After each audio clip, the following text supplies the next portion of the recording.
Good morning everyone. आजच्या video लेक्चरमध्ये आपलं सर्वांचं स्वागत आहे. मागील काही लेक्चरमध्ये आपण कृषी हंगामाविषयी बघितलं होतं, कृषीचे प्रकार बघितले होते, भारतात कोणत्या कोणते पिके आणि कुठे कुठे पिके होतात हे आपण बघितलं होतं. त्यासोबतच आपण जलसिंचन हा सुद्धा टॉपिक बघितला होता. आज आपण त्या समोरचा टॉपिक बघणार आहोत, कृषी अर्थशास्त्र. ओके, तर कृषी अर्थशास्त्र किंवा यालाच काय म्हणतो आपण, ॲग्रिकल्चर इकॉनॉमिक्स असं म्हणतो. कृषी हा भारतातल्या जवळपास 70% लोकांना रोजगार पुरवणारा मोठं क्षेत्र आहे. आजही भारताची अर्थव्यवस्था कृषी क्षेत्राशी निगडीत आहे. कृषीवर सर्वात जास्त लोक आजही त्याच्यावर रोजगार प्राप्त करतात. त्याच्यामुळे कृषी हा आपल्यासाठी महत्त्वाचा घटक आहे. नेमकं बघू की कृषी अर्थशास्त्र आणि त्या संबंधित आपल्याला काही ज्या गरजा लागतात त्या गरजांविषयी आपण बघणार आहोत. ठीक आहे, तर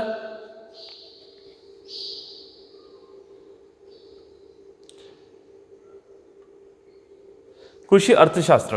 ओके, कृषी अर्थशास्त्र किंवा यालाच आपण ॲग्रिकल्चर इकॉनॉमिक्स असं म्हणतो. भारतात प्राचीन काळापासून शेतीकडे एक उदरनिर्वाहाचे साधन म्हणून बघितले जात असे.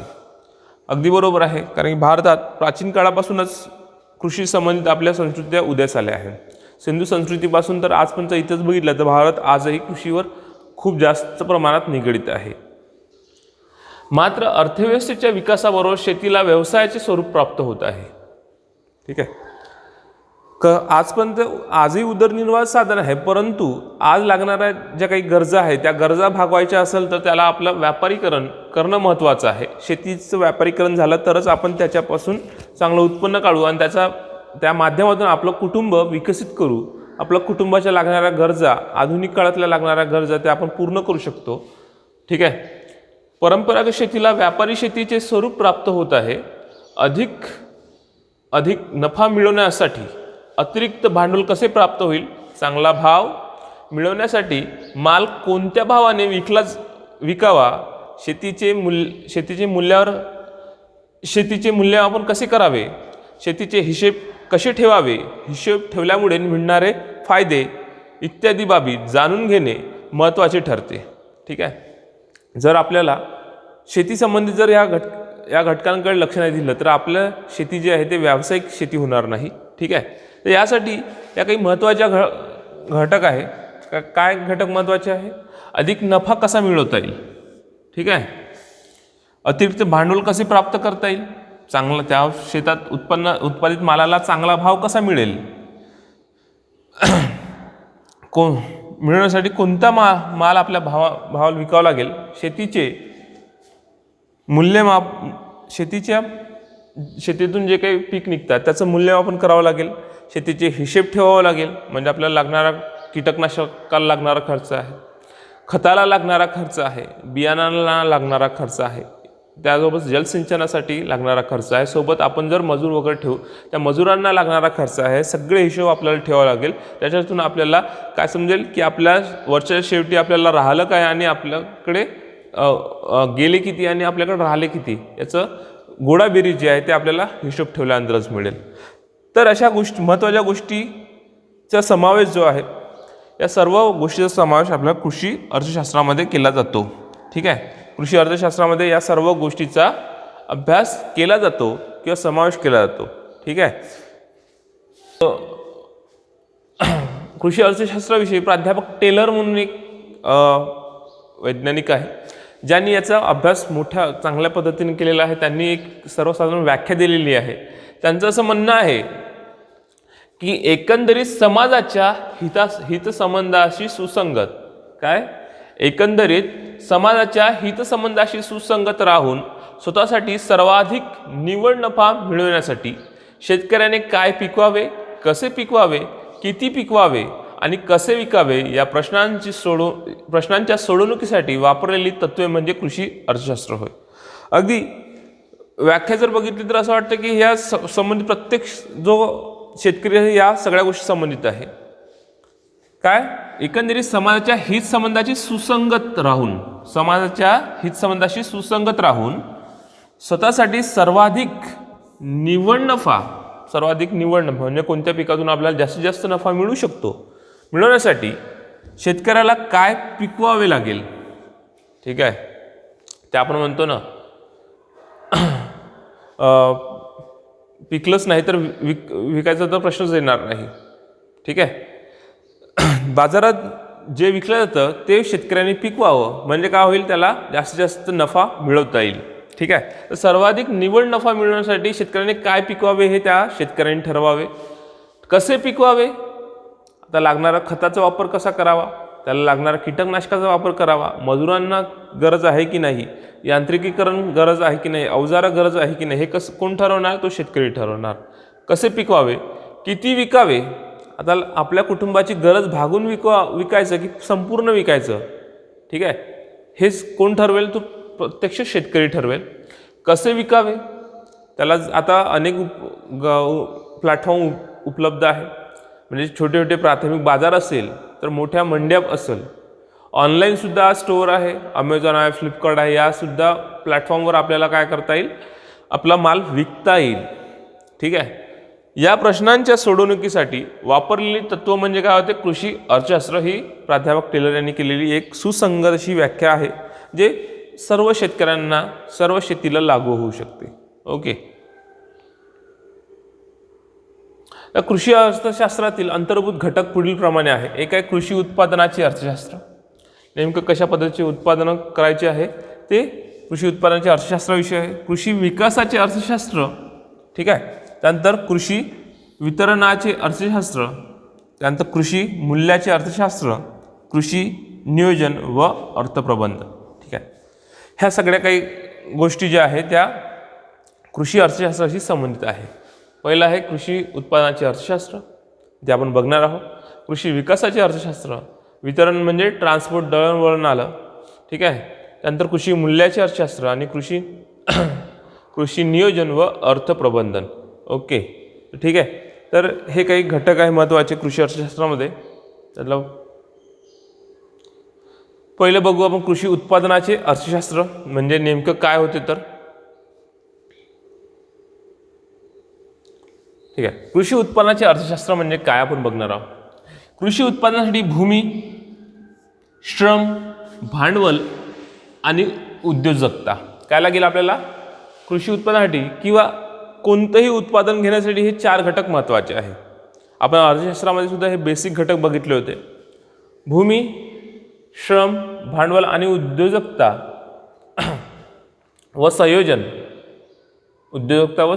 कौशल्य या उत्पादनाच्या घटकांच्या निवडीला एकत्रीकरणाला लागू होणाऱ्या तत्वाचा समावेश होतो. आता भूमी हे जर घटक नसेल तर हे 4 जर घटक एकत्र जर करण्यात आले नाही तर कोणतेही उत्पादन होणार नाही. जर समजा आपल्याला एखादा कारखाना टाकायचा असेल तर कारखाना टाकण्यासाठी आपल्याला काय लागेल, पहिले जमीन लागेल, ठीक आहे. सोबतच आता जे काही आपण उत्पादनासाठी कारखाना टाकू त्यासाठी जर आपल्याला त्याचं उत्पादन घेण्यासाठी मजूर लागेल, ठीक आहे. आता ह्या दोन्ही गोष्टी आल्या, पण या दोन्ही गोष्टी कधी साध्य होईल, जेव्हा त्यासाठी आपल्याला काय लागेल, भांडवल लागेल, ठीक आहे. आता भांडवल जरी मिळालं तरी जर एखादा डायरेक्टर लागेल किंवा त्याचा संयोजन करणारा किंवा एकत्रीकरण करणारा एखादी तरी व्यक्ती लागेल. तो जर नसेल तर ह्या 3ही गोष्टीला व्हॅल्यू नाही. म्हणून ह्या 4ही गोष्टी जर असेल तर इथं कारखाना टाकून त्याचं उत्पादन सुरू होईल, ठीक आहे. तर ह्या उत्पादनाच्या घटकांच्या निवडीला किंवा एकत्रीकरणाला लागू होणाऱ्या तत्वाचा समावेश कृषी उत्पादनाच्या अर्थशास्त्रामध्ये होत असतो.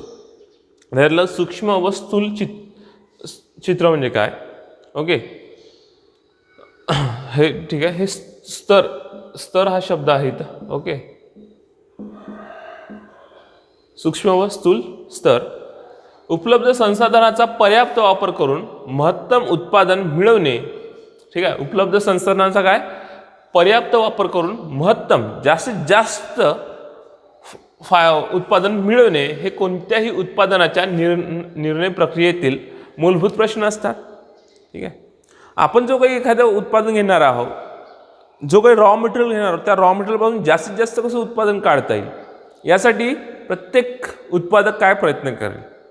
तर हेच याची व्याख्या करत असताना मूलभूत जो प्रश्न असतो निर्णय प्रक्रियेतला तो काय असतो, संसाधनाचा पर्याप्त वापर करून महत्तम उत्पादन मिळवणे, जास्तीत जास्त उत्पादन मिळवणे हा सर्वात महत्त्वाचा किंवा मूलभूत प्रश्न प्रत्येक निर्णय प्रक्रियेमध्ये असतो. प्रत्येक मॅनेजिंग डायरेक्टर बॉडीजमध्ये हा विचार केला जाईल. हे प्रश्न सूक्ष्म तसेच स्थूल स्तरावर सोडविले जातात. कसे? हे प्रश्न सूक्ष्म तसेच स्थूल स्तरावर सोडविले जातात. सूक्ष्म स्तर म्हणजे बघा, सूक्ष्म स्तर म्हणजे काय? वैयक्तिक शेतकऱ्यांच्या स्तरावरील निर्णय. वैयक्तिक, ओके. आता ॲज अ वैयक्तिक शेतकरी म्हणजे काय? आता समजा एक गाव आहे, ठीक आहे. या गावामध्ये घरं आहेत इतकी सारे, आणि प्रत्येक घरामध्ये काय 5 लोक आहेत, समजा 5 पर्सन्स आहे. तर जेव्हा सूक्ष्म स्तर आपण अभ्यास करतो, सूक्ष्म स्तर अभ्यास करताना इथल्या प्रत्येक 5ही इंडिव्हिज्युअल पर्सन विषयी आपण बोलणार आहोत, ठीक आहे. 5ही सूक्ष्म स्तर म्हणजे हे 5ही लोक. आणि जर स्थूल म्हटलं तर या पूर्ण गावाचा आपण विचार करणार आहोत, ठीक आहे. या संपूर्ण गावाचा आपण काय करणार, विचार करणार आहोत त्यामध्ये. तर सूक्ष्म स्तर म्हणजे वैयक्तिक या 5तले प्रत्येक जण, प्रत्येकाचा समावेश वैयक्तिक शेतकऱ्यांच्या स्तरावरील निर्णय प्रक्रियेमध्ये होय. सूक्ष्म स्तर म्हणजे प्रत्येक व्यक्तीच्या प्रत्येक शेतकऱ्याच्या, ठीक आहे. त्यानंतर स्थूल स्तर म्हणजे संपूर्ण अर्थशास्त्राच्या स्तरावरील निर्णय प्रक्रिया होय.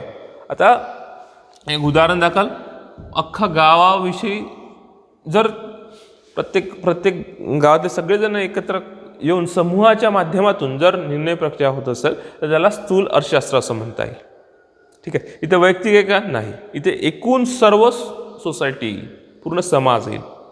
म्हणूनच त्याच पद्धतीनं अर्थशास्त्रामध्ये सुद्धा काय, पूर्ण होल कृषी अर्थव्यवस्था, कृषी अर्थशास्त्राचा अभ्यास जो आहे स्थूल स्तरावर करण्यात येईल, किंवा स्थूल स्तरावर निर्णय प्रक्रियेमध्ये काय होईल, सर्व कृषी अर्थशास्त्राचा समावेश होईल, ठीक आहे. त्यानंतर बघू आपण कृषी वित्त, स्रोत आणि समस्या. कृषी वित्त पहा 2 आधारावर आहे, एक मुदतीच्या आधारे आणि उद्दिष्टाच्या आधारे. काय कृषी वित्त प्रत्यय बघणार आहोत आपण टॉपिक. कृषी वित्त नेमकं कृषीसाठी लागणारं जे काही भांडवल आहे ते भांडवलाची निर्मिती कशी होईल, ठीक आहे. या एक मुदतीच्या आधारे आणि एक दुसरं उद्दिष्टाच्या आधारे, ओके. कृषी वित्त प्रत्यय, कृषी वित्त पुरवठ्याची गरज का बरं आहे शेतकऱ्यांना, ठीक आहे. पहिलं आहे कृषी उत्पादन कार्यासाठी. कृषी उत्पादन कार्यासाठी काय, कृषी वित्ताची गरज आहे. नांगर बैल भाड्याने घेणे, बियाणे, खते, कीटकनाशके यांची खरेदी करणे इत्यादीसाठी काय आहे, त्याला वित्ताची गरज आहे. कारण शेतकरी असा व्यक्ती आहे, पहिल्या वर्षी उत्पादन घेतल्यानंतर त्याच्या लागणारा जो काही खर्च आहे तो करून घेतो आणि दुसऱ्या वर्षी परत त्याला पैशाची गरज पडते. सीझन सुरू झाला, हंगाम सुरू झाला शेतीचा की त्याला पैशाची गरज भासते. वेळोवेळी पैशाची गरज भासत असल्यामुळे त्याला वित्त पुरवठ्याची खूप जास्त गरज आहे. तर कृषी उत्पादन कार्यासाठी कार्यासाठी म्हणजे कोणते, नांगर बैल भाड्याने घेणे किंवा बियाणे, खते, कीटकनाशके यांची खरेदी करणे हे कृषी उत्पादन कार्यासाठी त्याला वित्ताची गरज आहे. त्यानंतर उपभोगासाठी, दैनंदिन उपभोगासाठी सुद्धा बऱ्याचदा कर्जाची गरज असते. आता जे दैनंदिन उपभोग अनेक गरजा आहेत, त्याला लागणारं अन्नधान्य असेल, वर्षातून मुलांचे शिक्षण असेल किंवा अन्य ज्या काही गरजा असेल, ठीक आहे. काही यंत्र घ्यायचं असेल किंवा गाडी घ्यायची असेल आवश्यक असेल तर, ठीक आहे. याच्या व्यतिरिक्त अनेक गोष्टीसाठी त्याला उपभोगासाठी त्याला काय करावं लागेल, कधी घर बांधायचं असेल, कधी गोडाऊन बांधायचं असेल, कधी कूलिंग सिस्टीम घ्यायची असेल घरी, अशा सगळ्या गोष्टीसाठी काय लागेल, त्याला वित्ताची गरज लागेल. नंतर कृषी विकास, विहीर खोदणे, सिंचनाची सोय करणे, कुंपण करणे, जमिनीचे सपाटीकरण करणे, यंत्र खरेदी इत्यादी कार्यासाठी सुद्धा शेतीचा विकास करण्यासाठी सुद्धा या महत्त्वाच्या गोष्टी आहेत. शेतीमध्ये जलसिंचनाची सुविधा करणे असेल, जमिनी जर उतार चढाव असेल तर सपाटीकरण नसेल, ठीक आहे. शेतीला जर अनेक जंगली श्वापदं किंवा कोणाकडून चोरण्याची भीती असेल तर म्हणून त्याला कुंपण करणे सुद्धा गरजेचं आहे. तर हे कृषी विकासासाठी सुद्धा त्याला वित्तपुरवठ्याची सक्त गरज आहे. त्यानंतर अनुत्पादक कार्यासाठी जसं लग्न कार्य, बारसे, तेरावे, सण, ठीक आहे, कोर्ट इत्यादी जे काही आहे गोष्टी आहे, अनुत्पादक गोष्टी आहे, परंतु त्याच्या जीवनाशी किंवा समाज जीवनाशी निगडीत गोष्टी आहेत.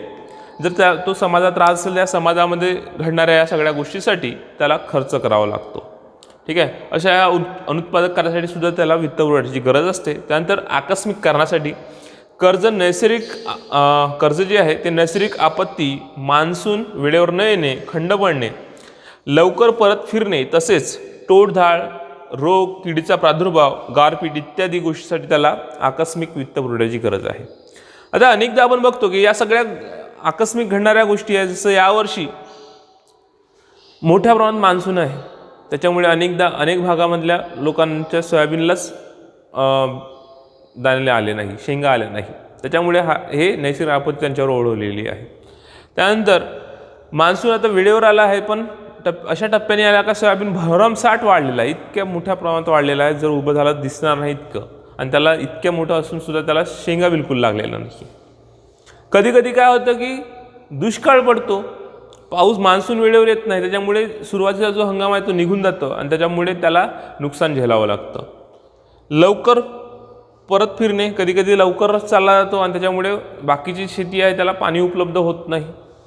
त्यानंतर टोळधाड, आता याच मागच्या वर्षी पश्चिम भागातून, भारताचा जो काही पश्चिम भाग आहे जसं राजस्थान आहे, पंजाब, हरियाणा असेल, दिल्ली असेल, इकडे मध्य प्रदेश असेल, महाराष्ट्रातला सुद्धा भाग, गुजरातला भाग, ठीक आहे, त्यानंतर इकडे छत्तीसगड, बिहारपर्यंत टोळधाड आली होती आणि या टोळधाडीमुळे शेतीचं खूप मोठं नुकसान झालं होतं. तर अशा सुद्धा काही गोष्टी आकस्मिक गोष्टी घडतात. त्यानंतर रोग आणि किडीचा प्रादुर्भाव, गारपीट, हे सुद्धा काही नैसर्गिक तांडव आहेच आपल्याकडे, त्याच्यामुळे काय होतं, आपलं नुकसान होत असते. या सगळ्या गोष्टीसाठी त्याला या इथून सगळ्या गोष्टीतून निघण्यासाठी त्याला वित्तपुरवठ्याची गरज असते. म्हणून तो भांडवल कसं उभारता येईल यासाठी प्रयत्न करत असतो, ठीक आहे. आता नेमकं बघू कशा पद्धतीत भांडवल त्याला मिळते. तर कृषी वित्तपुरवठ्याचे प्रकार. कर्जाच्या मुदतीच्या आधारावर कर्जे अल्पकालीन, मध्यकालीन आणि दीर्घकालीन असते. तर पहिल्यांदा बघू अल्पकालीन कर्ज हे किती आहे, 1 ते 1.5 म्हणजे जवळपास 12 ते 18 महिन्याच्या काळासाठी, महिन्याच्या परतफेडीच्या कालावधीसाठी त्याला काय करते, अल्पकालीन कर्ज भेटत असते. किती, 1 ते 1.5 वर्ष, यालाच म्हणतो आपण 12 ते 18 महिन्याच्या कालावधीसाठी त्याला काय करते, अल्पकालीन कर्ज मिळत असते. हे उदाहरण कशासाठी मिळते त्याला, बी बियाणे, खते, चारा, औषध, कामगारांचे पगार इत्यादी स्वरूपाचे खर्च भागवण्यासाठी असते. म्हणून त्यांना पीक कर्ज असे म्हणतात, क्रॉप लोन असे म्हणतात. काय, हा ज्याच्या प्रायमरी गरज आहे, हंगाम सुरू झाला का बियाणे लागेल, खते लागेल, चारा लागेल, औषधी, कामगाराचे पगार असेल इत्यादी स्वरूपाचे खर्च भागवण्यासाठी त्याला क्रॉप लोन मिळत असते. तुम्हाला प्रत्येकांना माहीत असेल, तुम्ही शेतीशी जर निगडीत असाल तर तुम्हाला दरवर्षी क्रॉप लोन मिळत असते, ठीक आहे. 1 वर्षाच्या कालावधीसाठी जर 1 लाखाच्या वरचं जर तुम्ही जर पैसे घेतले तर तुम्हाला 4% त्याला व्याज द्यावं लागत असते, आणि जर 1 लाखाच्या आत असेल तर तुम्हाला 1 रुपये त्याला व्याज द्यावं लागत नाही. तर अशा पद्धतीची सुविधासुद्धा गव्हर्नमेंटने केलेली आहे अल्पकालीन कर्जासाठी, ठीक आहे. हे कर्ज रोख स्वरूपात असते किंवा वस्तू स्वरूपातही मिळते. एक तर कॅश स्वरूपात मिळते, नाहीतर मग तुम्हाला जर वस्तू स्वरूपात पाहिजे तर ते अवजारांच्या प्रकारामध्ये सुद्धा मिळत असते.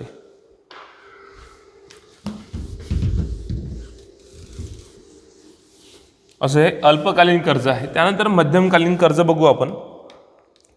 1.5 ते 5 वर्षाच्या, किती, 18 ते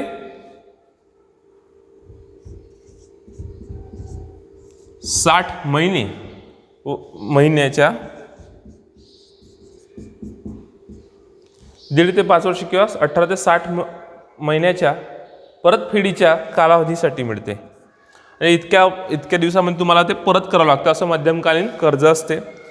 या प्रकारच्या कर्जाचा लाभ एका वर्षी न मिळता काही वर्षात टप्प्याटप्प्याने मिळत असते. ठीक आहे. याच्यामध्ये आपण कशासाठी घेतो हे कर्ज? उदाहरण बैल खरेदी, दुग्ध व्यवसायासाठी गाय म्हैस खरेदी करणे. ठीक आहे. त्यानंतर विहिरी खोदणे, ट्रॅक्टर खरेदी, जमीन सुधारणा इत्यादी कारणासाठी आपण मध्यमकालीन कर्ज घेत असतो. आता अनेक तुमच्यातले जर कोणी शेतकरी असेल तर त्यांच्या आईवडिलांनी त्यांच्या वडिलांनी किंवा आईवडिलांनी अशा पद्धतीचं मध्यमकालीन कर्ज घेतलं असेल. विहिरी खोदण्यासाठी सुद्धा गव्हर्नमेंटच्या अनेक स्कीम्स आहे. आत्मविभाग आहे. आत्मविभागाच्या माध्यमातून जवळपास 100पेक्षा जास्त योजना चालत असतात. त्याच्या माध्यमातून सुद्धा मध्यमकालीन कर्ज आपल्याला उपलब्ध होते. गोडाऊन असेल, ठीक आहे, कूलिंग सिस्टीम असेल किंवा याच्या व्यतिरिक्त ट्रॅक्टरसाठी सुद्धा कर्ज मिळतं. ओके. आता अशा पद्धतीचे काही मध्यमकालीन कर्ज उपलब्ध गव्हर्नमेंट करून देते. दीर्घकालीन कर्ज पहा, 5 वर्षापेक्षा अधिक कालावधीच्या कर्जास काय म्हणतात? दीर्घकालीन कर्ज असं म्हणतात. 5 वर्षापेक्षा जास्त म्हणजे 5 प्लस किती पण असू शकते. इथं 10, 15, 20 किंवा 25 वर्षाचा कालावधी असू शकतो. या कर्जाचा लाभ अनेक वर्षावर विभागलेला असतो. म्हणजे एका वेळेस कॅश न मिळता काय टप्प्याटप्प्याने मिळत असते. याला दीर्घकालीन कर्ज असे म्हणतात. उदाहरण जमीन खरेदी, विहीर खोदणे, ट्रॅक्टर खरेदी किंवा इतर महागडी यंत्रे खरेदीसाठी किंवा शेतात पाईपलाईन्स टाकणे, फळबाग लागवड इत्यादीसाठी काय असतो? खूप मोठ्या प्रमाणात खर्च लागत असतो. याच्यामुळे दीर्घकालीन कर्जाची सुद्धा व्यवस्था गव्हर्नमेंटने उपलब्ध करून दिली आहे विविध माध्यमातून. किंवा शेतकरी ज्या पद्धतीने तो उपलब्ध करेल, स्वतःला मिळवून देईल किंवा स्वतः घेईल कर्ज, तर अशा पद्धतीने त्याला दीर्घकालीन कर्जसुद्धा मिळत असते. त्यानंतर बघू नेमकं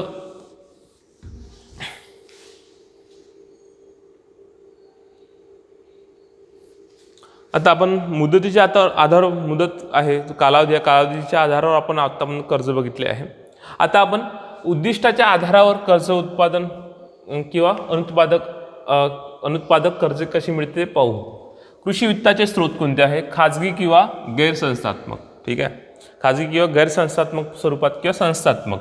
आता आपण बघू की खाजगी किंवा गैरसंस्थात्मक म्हणजे काय? तर गैरसंस्थात्मक किंवा खाजगी म्हणजे काय? या स्रोतामध्ये सावकार व्यापारी, नातेवाईक, मित्रमंडळी, जमीनदार, कमिशन एजंट इत्यादींचा समावेश होतो. अशा गैरसंस्थात्मक किंवा खाजगी जे काही स्रोत आहे त्या स्रोतामध्ये पहिलं सावकार, म्हणजे गावागावात प्रत्येकाच्या पहिले सावकार असायचे. व्यापारी असेल मोठे. त्यानंतर नातेवाईक, मित्रमंडळी, जमीनदार, कमिशन एजंट इत्यादींचा समावेश होतो. 1951-52 मध्ये बघा, आता जेव्हा भारत स्वतंत्र झाला तेव्हा भारतीय कृषी कर्जाच्या भारतात जे काही शेतकऱ्यांनी कृषी कर्ज घेतलं होतं त्याच्या एकूण लोकांमध्ये एकूण गरजेपैकी जवळ सुमारे 93% गरज खाजगी स्रोतांमार्फतच भागवण्यात येत होती. आता विचार करा, भारत स्वतंत्र झाला त्या काळामध्ये जर 93% गरज जे आहे ते कोणावर डिपेंड होती? सावकारांवर. आता हे काय व्हायचं की सावकार मोठ्या प्रमाणात त्याच्यावर व्याज लावायचं, व्यापारी असेल ते व्याज लावायचं, जमीनदार असेल तर ते मोठ्या प्रमाणात व्याज लावायचं. आणि मग काय करायचे की त्या शेतकऱ्याचं उत्पादनच होणार नाही. विविध नैसर्गिक आपत्ती येतील, मान्सून खराब येईल, या सगळ्या गोष्टी आपण अंदाज बांधू शकतो की या सगळ्या गोष्टी आपल्या घडत असेलच. तर या सगळ्या गोष्टी घडत असल्यामुळे काय होतं की सावकार ती जमीन त्याच्याकडून हिसकावून घ्यायचा, जमीनदार त्यांच्याकडून ती शेती हिसकावून घ्यायचा आणि त्याच्यामुळे शेतकरी जे आहे ते भूमिहीन व्हायचे. आणि अशामुळे ही जी पद्धत आहे आजही मोठ्या प्रमाणावर भारतामध्ये आहे. आजही मोठ्या प्रमाणात सावकार, जमीनदार असेल, व्यापारी असेल, कमिशन एजंट यांच्याकडून कर्ज घेतली जातात आणि आपली वित्ताची गरज जी आहे ते शेतकरी भागवत असतं.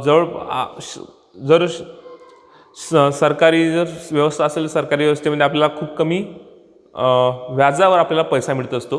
परंतु जर या सगळ्या हे जे काही सगळे लोक आहेत जवळपास 10 ते 15% दरम्यानच किंवा चक्रीय व्याजाच्या स्वरूपात आपल्याला वित्ताचे स्रोत उपलब्ध करून देत असतात.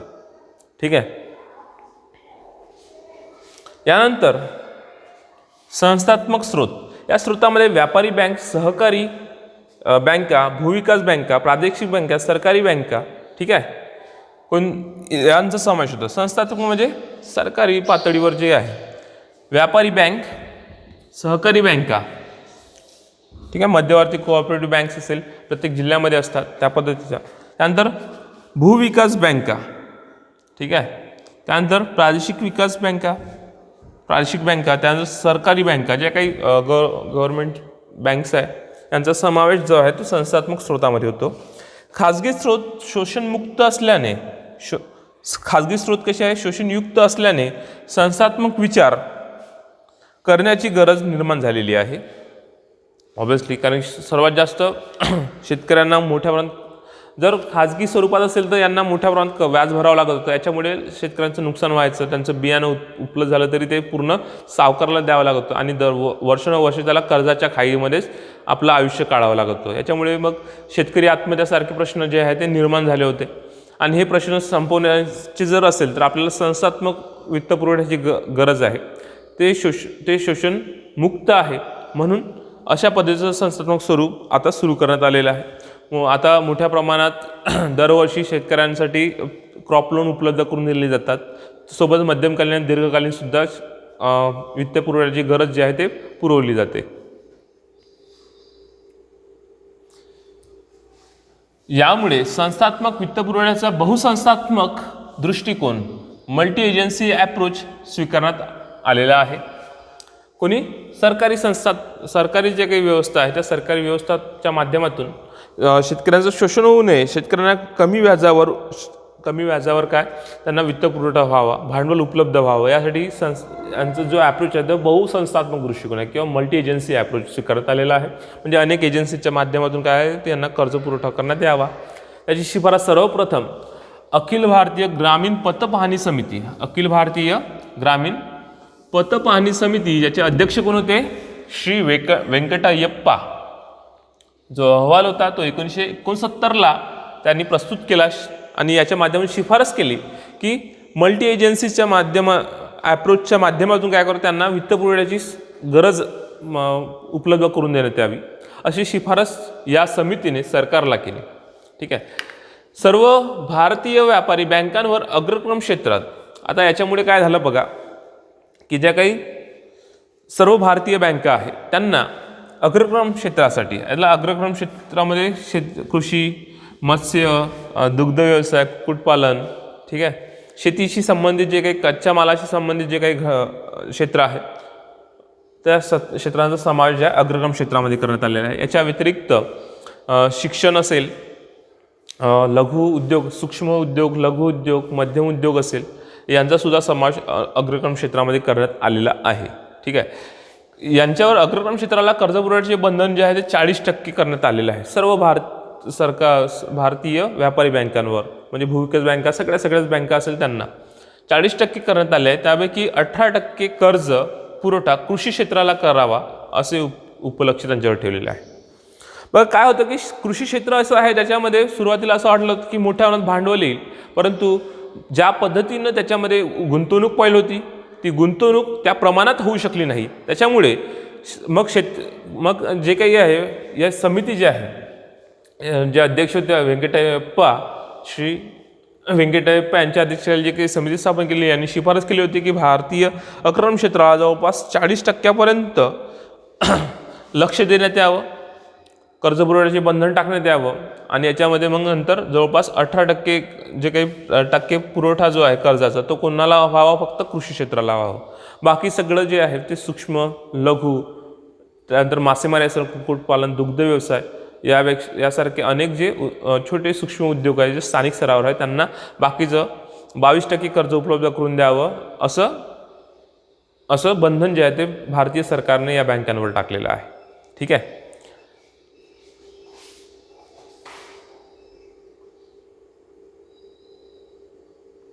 आता कृषी वित्तपुरवठ्यासंबंधित जे काही सर्वात मोठी शिखर संस्था आहे ती आहे नाबार्ड, राष्ट्रीय कृषी व ग्रामीण विकास बँक. ही कृषी क्षेत्रातील देशातील शिखर बँक आहे. स्थापना शिवरामन समितीच्या शिफारशीने 12 जुलै 1982ला करण्यात आलेली आहे. ठीक आहे. शेतकऱ्यांना प्रत्यक्ष स्वरूपात वित्तपुरवठा करीत असते. प्रत्यक्ष ही जी बँक आहे नाबार्ड, स्थापना कधी झाली 12 जुलै 1982 शिवरामन समितीच्या शिफारशीने करण्यात आलेली होती. यांनी एक अहवाल दिला आणि अहवाल देऊन अशा पद्धतीची एखादी शिखर संस्था असावी किंवा नोडल एजन्सी असावी ज्याच्या माध्यमातून शेतकऱ्यांना वित्तपुरवठा करण्यात यावा, अशासाठी ही समिती स्थापन करण्यात आली होती. शेतकऱ्यांना प्रत्यक्ष स्वरूपात वित्तपुरवठा ही बँक करत नाही. ठीक आहे. आता आपण मागे बघितलं होतं की भारतीय सरकारने काय केलं होतं, 40% जे आहे ते कंपल्सरी केलं होतं सर्व भारतीय बँकांना, 40% अग्रक्रम क्षेत्राला तुम्ही कर्ज पुरवठा करावा असं म्हणून. आता जर याच्याला 18% काय आहे, कृषी क्षेत्रासाठी आहे. 18% काय आहे,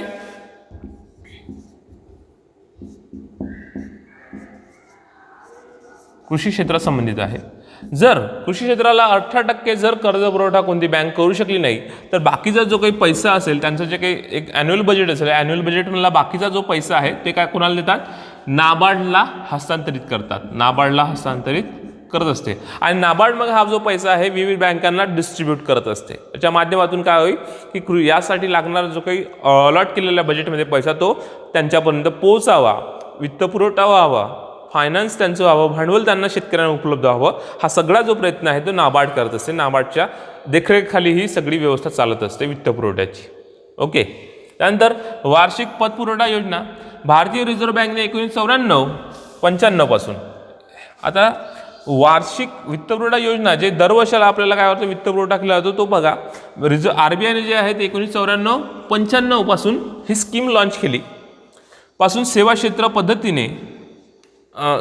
पद्धतीने ही योजना कार्यान्वित केली आहे. या माध्यमातून ग्रामीण पतपुरवठा वितरण व्यवस्थेत सुधारणा करण्यात आलेली आहे.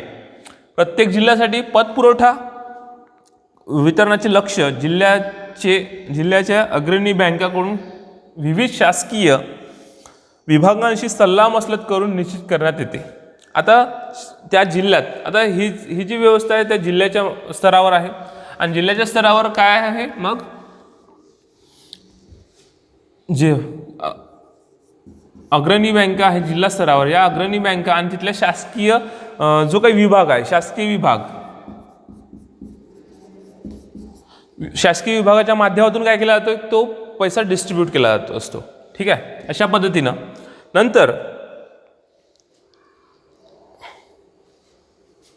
महाराष्ट्रात या योजनेचे संनियंत्रण करण्यासाठी महाराष्ट्र बँक ही निमंत्रित बँक आहे. ठीक आहे. नियंत्रित बँक म्हणून कार्य करत असते महाराष्ट्रामध्ये. महाराष्ट्र बँक ही नियंत्रित या पद्धतीची योजना महाराष्ट्रात लागू करते. या पद्धतीची नोडल एजन्सी म्हणून ती काम करत असते महाराष्ट्र बँक. ओके.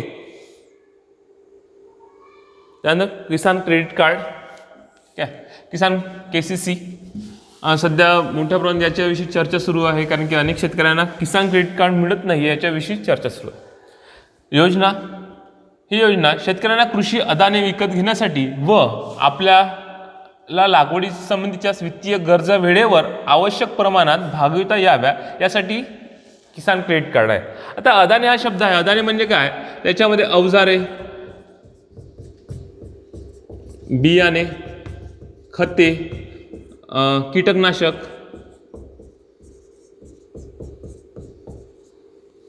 अशा काही घटकांचं. अदाने म्हणजे जसं कम्प्युटरमध्ये इनपुट आउटपुट असते तसंच अदाने म्हणजे इनपुट असते. त्याच्या माध्यमातून जर शेतीमध्ये हे जर लागणाऱ्या ज्या गोष्टी आहेत त्या जर आपण टाकल्या नाही किंवा आपण बियाणं टाकलं नाही तर आपल्याला उत्पादन होणार नाही, खते टाकलं नाही तर त्या बियाणाचं वाढ होणार नाही, कीटकनाशक नाही टाकले तर आपल्याला पाहिजे तसं उत्पादन होणार नाही. अशा पद्धतीचे अदाने काय केलं जातं शेतामध्ये विकत घेण्यासाठी आपल्याला किसान क्रेडिट कार्डच्या माध्यमातून पतपुरवठा होतो.